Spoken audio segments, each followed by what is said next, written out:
Hello and welcome to Curious City, a podcast hosted by the Emmanuel Gospel Center in Boston, Massachusetts. We explore how local churches and Christian leaders can best seek the shalom of their communities. We discuss church culture, ministry development, and issues that impact our city. Our aim is to approach each topic with humility, wisdom, and yes, curiosity. I'm your host, Caleb McCoy. Welcome, friends, to Curious City. We are reporting live and direct from the Emmanuel Gospel Center, and we have what I find to be a very interesting and important conversation today. But before we do that, let me introduce our guest, who's not really a guest. She's here all the time, but my friend and coworker, Sarah Blumenshine. Welcome to the podcast. Thanks so much, Caleb. Thank you. Welcome glad to be here. Yeah, welcome to Curious City. I'm glad you're here. Thank you. Why don't you just take a quick second to introduce yourself, what your role is at EGC, and kind of what some of your passions are around some ministry areas. Yeah, absolutely. So at Emmanuel Gospel Center, I'm the director of Intercultural Ministries, which means that I spend a lot of time working with churches and working with immigrant-led organizations, supporting the work of those grassroots groups, and kind of as a bridge person, really helping people who may come from a non-immigrant background understand better what's happening in immigrant-led spaces, and then supporting the work of those communities. Okay. Wow. Yeah. That's great. And so we're going to talk a little bit about that. We are. We're going to try to be best educated. And but I do want to say that neither of us are from immigrant background. We're not. We don't know what it's like to be uprooted and have to be raised in a culture that is not our own. Right. So although we care about these issues and we're trying to speak with wisdom, we also come with humility and knowing that we do Totally. not speak on behalf of immigrants or refugees. Not at all. We are trying to be best educated and act with wisdom and be from a Westerner's perspective that's just trying to understand these things better. And so I think that's an important posture and clarification for anybody that's talking about a culture that is not their own. Absolutely. Yeah. Thanks for saying that, Caleb. It's a really important point. Yeah. And so in that same vein, why don't we just define some things? I hear the terms immigrant or migrant, refugee, asylum. I just hear a lot of terms being thrown out, and sometimes it's hard to just have a baseline definition. I know words matter, and so They do. Would you help us just define some of these terms? Yeah, absolutely. I think it becomes even more difficult because sometimes these words are used in a real general way, or like you said, sometimes they just get thrown around carelessly. And then there's also sort of a legal definition for some of these terms. And so for purposes of this conversation, I'll be talking about those in a more precise way. I mean, I like precision. That's just something about me, but besides, it just helps us to understand what we're actually talking about at a time where there's a lot of confusion.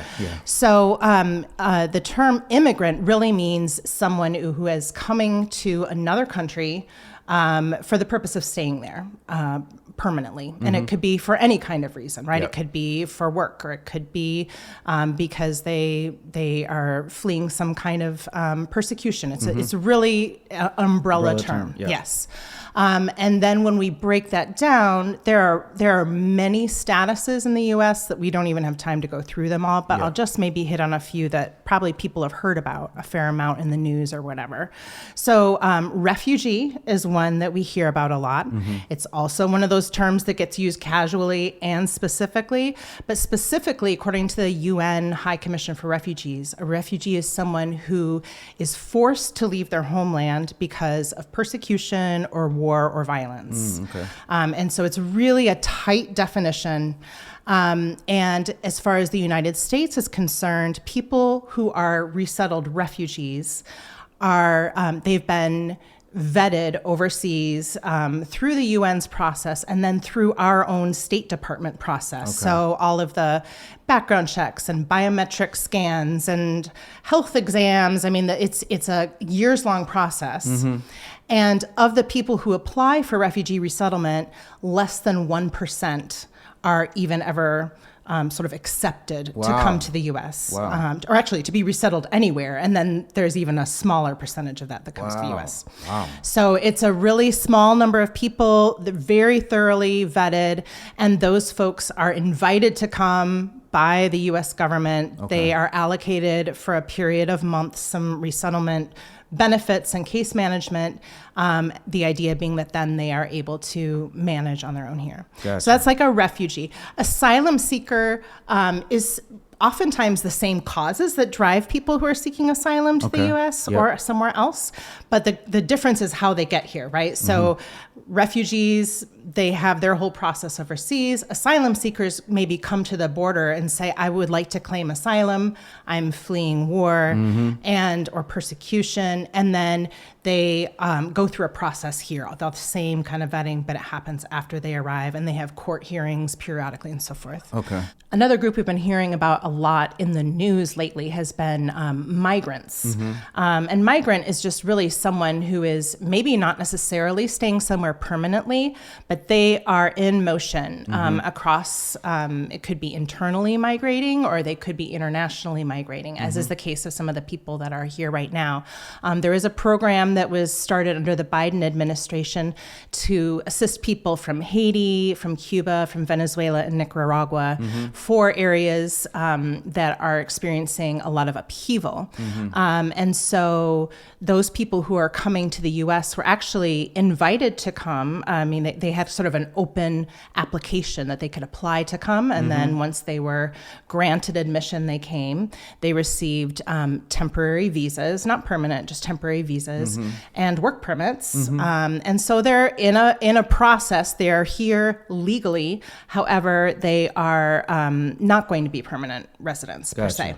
And the idea is that when things settle down in their home countries, that then they would go back. Okay. Exactly. So yeah, and in Massachusetts, there are about 16,000 people that are in that category of people who are in the system. They've applied for humanitarian parole, or they've applied for temporary protected status, 2 different ways to do that. And then those people are, like I said, they came legally, but because of changes this presidential administration has introduced, they are holding valid visas that don't expire for months or longer, but they actually are, because the administration made this retroactive, that their visas immediately expired. So their visa might say July 2025, but now they've sort of been put in this category where they're suddenly not here legally based in a change in policy. Okay, gotcha. Okay, interesting. Yeah. So you've been doing this work for over 10 years. What are some of the most beautiful parts of this work that you've been able to experience? Even though this subject, this dynamic can be a painful one for a lot of folks, but what are some of the beautiful parts of this work you've experienced? That's a great question, Caleb. I think one of the things that I really love is getting to work with immigrant leaders and immigrant-led organizations and learning from them. Spaces where, as we mentioned, there's a lot of struggle, but seeing the ways in which some of these folks that I know well exhibit perseverance, not to paint everybody with a brush, but I think I'm really drawn to the both the wisdom and the perseverance that I see in some of the partners that we work with. Yeah. And I think it probably comes at least in part from their experience, their lived experience of having to navigate these kinds of challenges over a period of time. And what I see that I really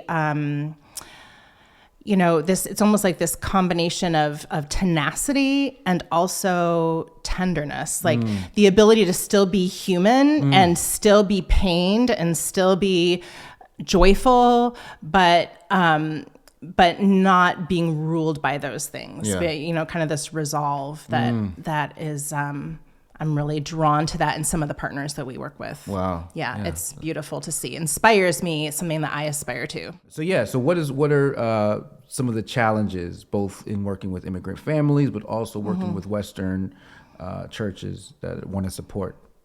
Yeah, that's a great question, Caleb. I think It's very challenging for people who have not, like even as you started us off, people who've not had an experience of moving to a new culture. And in fact, a lot of the people that we're connected with have some reason that they moved, right? Something pushed them out of their country. And so there's necessarily a lot of trauma and a lot of loss and a lot of difficulty. And those are things that are not quick fixes. And so some of the volunteers that we work with who are from a very different background, they feel it, right? They feel the pain of that, but they feel sometimes powerless to really fix or change the situation substantially. So there's definitely an element of needing to realize that we're bumping up against our limitations and then develop sort of a sense or even a theology of what do we do with that when we are at our limit, and how do we move forward from there?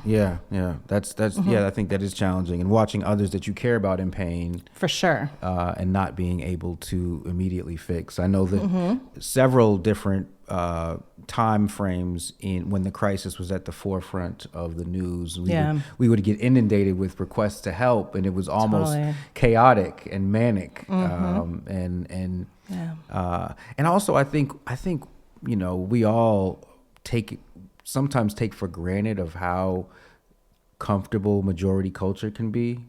How much of it is, and I understand that not everybody in America is privileged, even folks that have been born and raised here, but that is a level of privilege to be able to remain in the place that you feel most comfortable, that you feel like the language and the culture is your own.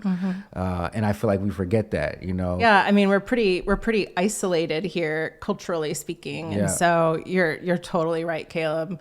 When the evacuation happened with all the U.S. forces out of Afghanistan, and there was the subsequent evacuation of certain Afghan people who'd assisted the U.S. government to come to the U.S.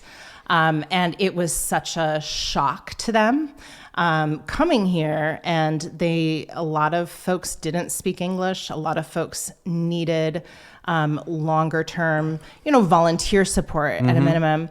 And they would get frustrated with themselves for not being there yet. And I always say, if you drop me in Afghanistan, I sure hope that I would need you to be there for me, So that kind of idea of reciprocity is at the heart of it too. I think that just has keeps us at a right size perspective. For sure. So you talked about like, American churches, specifically churches in the greater Boston or Massachusetts area, working with these families and these folks. What are some of the factors that determine if these relationships work or if these relationships more struggle? And I'm talking about the relationships between usually Western folks and the immigrant or refugee folks that they are trying to support. I know you've had success. I don't want to say success stories. That sounds more commodified, but you've had stories where there's been more work that's seemed to be more efficient, and then you've had stories that have been a lot more difficult. What are some of the factors that determine if that's a success or failure? That's a fabulous question. We could probably do a whole thing just on that. For real. And certainly there are some things that I don't certainly have a full answer, but things that I've observed over the years. I think knowing what is motivating you as a volunteer. I've seen lots of times where, we all have those unconscious things in ourselves where we are, we want to be someone who's helpful or even like to put it in sort of the Christian language, right? Like we want to,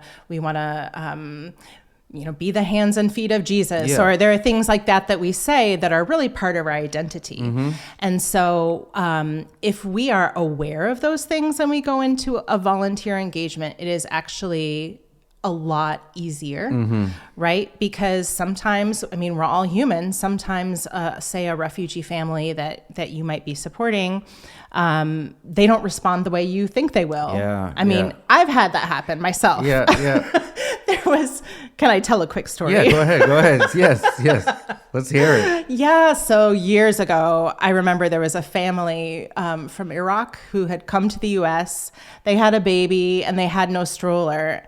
And, my own kids are grown now, but when they were little, I'd held on to this beloved stroller for so long. And, when I heard they didn't have a stroller, I thought maybe this is the moment I'm going to part with this like treasured memory of my kid's childhood, you know? And I gave it to them, and it was like in my mind, like there's this beam of light coming down, like transferring to the next generation, you know? I was so just happy about it. But in reality, it was not a very practical choice because it was a big honking stroller and it like was heavy. And so they were going to go live on a 3rd floor apartment someplace, and it would have been very hard for them to use this ginormous stroller. And so when they moved from a shelter situation into their apartment, and I was going back to kind of clean things up, make sure nothing had left behind, what I found? You didn't find the stroller. I found the stroller. And I was like, what? I had this moment of like total shock. And then I just had to laugh at myself because it was totally about me. It was totally about me. Yeah, it was not about them and what they actually needed at that moment. Yeah. Yeah, exactly. So if we can be eyes wide open about those things and even have kind of a sense of humor when they happen, not if, but when, that's one thing that I think makes a big difference. And our ability to relate to other people and to, like you said earlier, kind of right size our own contributions. Yeah. It's really important. That's super real. And I appreciate that story. And I think, we always like what you said about the hands and feet of Jesus. I think sometimes we feel like if our efforts of support are not being effective, then we're like failing as a representation of Jesus. Yep. If we're not seeing immediate results, we're like, oh God, totally. This is my witness. This is my identity. This is my faith at stake here. So you better respond well because this is Jesus helping you. And you're so right. And there's so much tangled up in there, but it's actually kind of freeing to know that our job is not to fix. Our job is to show up. And so we try to show up as much as our best selves as possible. And then we have to be open-handed about what happens from there. It takes a lot of discipline and learning and by yourself and with others. So this conversation's ministering to me. I work with youth in reentry, in reentry and youth that are currently incarcerated. And just yesterday, I tried to like reach out and get up with one of the youth, and he was just not having feeling it. And I was like, all right. And I've tried to do like a lot. I've tried to build a friendship. I think we do have a friendship, but he was just not. He wasn't feeling it, and for that day, for whatever reason. And I just have to be like, it's not about me. I have to keep showing up with this posture of generosity. This is what the Lord calls me to, whether it seems like it's immediately effective or not. For sure. And so I just gotta. I think in all areas of ministry, we have to consider that. Yeah, that's great. What are some misconceptions that you feel or others may have about resettlement? And maybe some learnings you've had to learn along the way. Yeah, great question. So kind of broadening it out, I think our immigration system is so convoluted and so like piecemeal that it makes it very hard for just an everyday person to understand what's going on. And then kind of the way we throw phrases around makes it even harder. Like one thing I remember probably 15 years ago, I had kept hearing this story about like get in line, or this line, right? Like, why don't immigrants just get in line? Why would they come here without already having a legal, plan? Didn't make sense to me. And so I actually started doing a little digging around, and what I discovered was there are a lot of countries that literally there is no line. When we talk about that, we're often talking about like the visa lottery or the diversity visa program. And it's designed for people coming in from countries that where there's not already a lot of immigration. So Gotcha. countries like Mexico, El Salvador, Honduras, Haiti, there is no line to get in. Okay. And so it is an inaccuracy to say that that's an avenue for everyone. Yeah. There are other avenues, but not very many that lead toward permanent residence. So in that vein, like, it seems like sometimes the misconception is that the process is like orderly and it's like one at a time and there's a very specific and defined way. But you're saying it's not that simple, and it's very confusing. Yeah, it's very confusing. And to even know what you might be eligible for, there's so many different types of visas. And sometimes you just need to be somewhere safe. And so, that's, we talked about asylum. Oftentimes people will come that route and say, like, for example, a family we know that's from Afghanistan that weren't able to make the evacuation flight, that were in grave danger because of their work responsibilities. They flew to Brazil because they were able to do that without a special, to fly directly to the U.S. would have required a special visa they didn't have. And then they made their way north, came through the Mexican border, and up to Boston. And so it's, there's kind of no one size fits all. And sometimes in desperate situations, people are just doing the only thing they feel that they can do. Yeah. Gotcha. Wow. That's heavy. So how has the political climate impacted this work you do? And I know as soon as I said political, we, all of our listeners, of course, probably antennas rose up. And, but we're trying to operate with wisdom and just understand what the climate is. It's interesting. Prior to 2016, the refugee resettlement program in the U.S. was one of the most popular bipartisan efforts that existed. People were delighted to have refugees come, people who had overcome obstacles and had certainly, God on their side and had been able to make their way here through that program. Just that election became sort of a refugee resettlement became a huge touch point. And so we went from having an incredibly high level of both Democrat and Republican support for the refugee resettlement program. We went from there to a lot of suspicion and a lot of fear that was politically motivated. And so, I think that we're feeling the ripple effects to that today, and even the intensification of that today. My hope would be that people would really be interested in understanding and getting the information they need to be informed. But it really is hard to do that when there's so much noise. And we are specifically, like, we're being, our buttons are being pushed all over the place. Yeah. And I think you might have put this in some of the notes here, but like it becomes like a issue to take sides about before like that usurps the fact that there's pain here, there's a crisis that can affect everybody. It can affect immigrants, it can affect home countries. Sure. And so how do we rather than how do we prove the other side wrong? Or I think that's what it's become, is how do we prove the other side wrong? It is. And often the folks that are most vulnerable, and I'd say this is a lot of the issues that we face, but often the folks that are most vulnerable are collateral damage. One of the questions I've tried to ask myself when I'm listening or trying to engage politics is this helping me humanize, love, see my fellow brother and sister better, or is this blurring that and just turning them into an issue or a talking point? That's so important. You're so right, Caleb. I think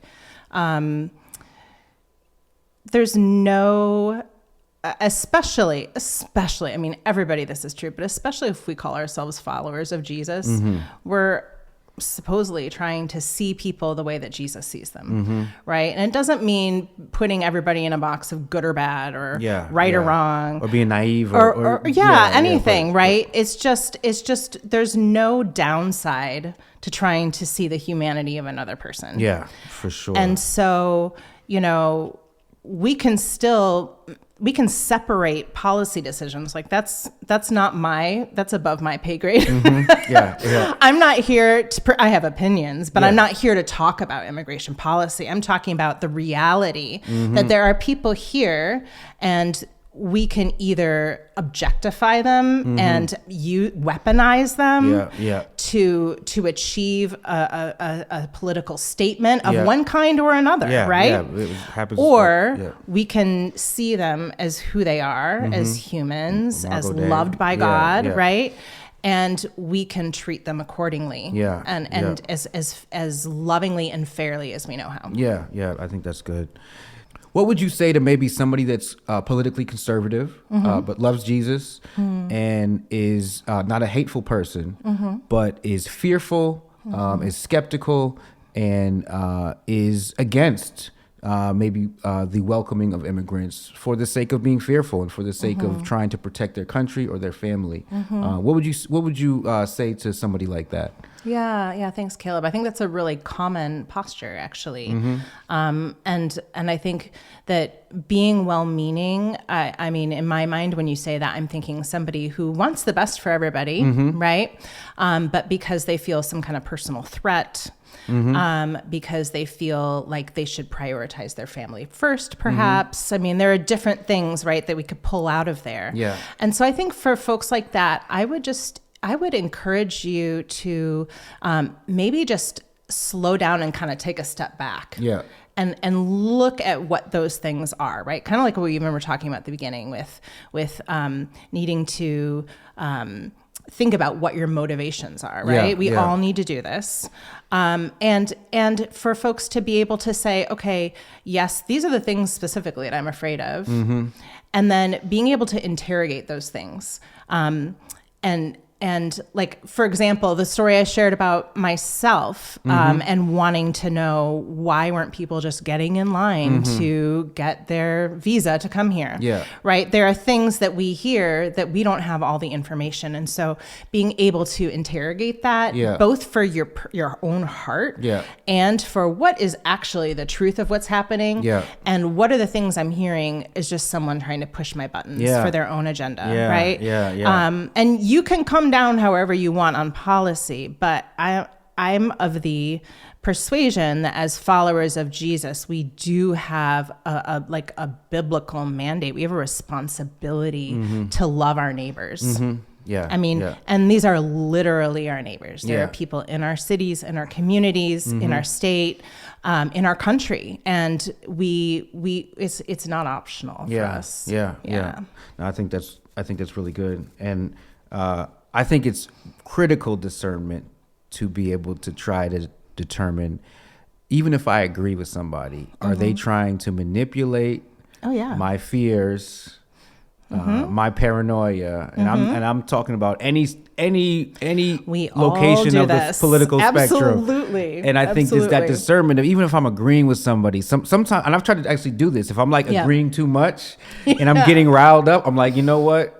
I might agree with you, but I don't know if this is doing good to me right now. I don't know if this is doing good to my soul. I don't know if this is helping me humanize my neighbor. Right. It's not always a question of whether I agree or disagree. And so I think what you said is super on point. Well, I appreciate you coming by. I feel like this has been just a conversation to slow down amongst a topic that seems to move so fast and seems to try to manipulate and condition us, just to ground ourselves in what's hopefully the wisdom of Jesus, the posture of humility, and try to slow down a little bit. So I appreciate you coming by. Any words of encouragement or even challenge for the church, for our listeners, as we wrap up the podcast? I think when we feel in ourselves that sense of anxiety or worry or anger, and that's what's driving us. I mean, we're humans. We have those reactions, right? Yeah. But if that is the fuel that is taking us from day to day, that we might actually need to, whether we are someone who is ready to welcome immigrants, or we are somebody who thinks that we need to substantially, protect ourselves, right? Either end of that spectrum, that's not good for our souls, and so being able to slow down, as we've been talking about, talking with others, perhaps, certainly prayerfully considering what this means for us and what God might be trying to say to us in the midst of that. Yeah, I think that's good. I think that's good. Well, appreciate coming to Curious City. Thanks so much, Caleb. This has been another episode, and I just pray a blessing over the church as we try to navigate this. May we be a good representation, and we are a diverse bunch in the church. So we're going to naturally disagree on important things, but may we still show the love and the unity of Christ that He's called us to. So, all right, y'all, have a blessed week. Thanks for tuning in. Thanks, Caleb. This has been an episode of Curious City. We hope you have enjoyed listening. Don't forget to subscribe to this podcast and also follow us on social media at EGC Boston. Stay connected and have a blessed day.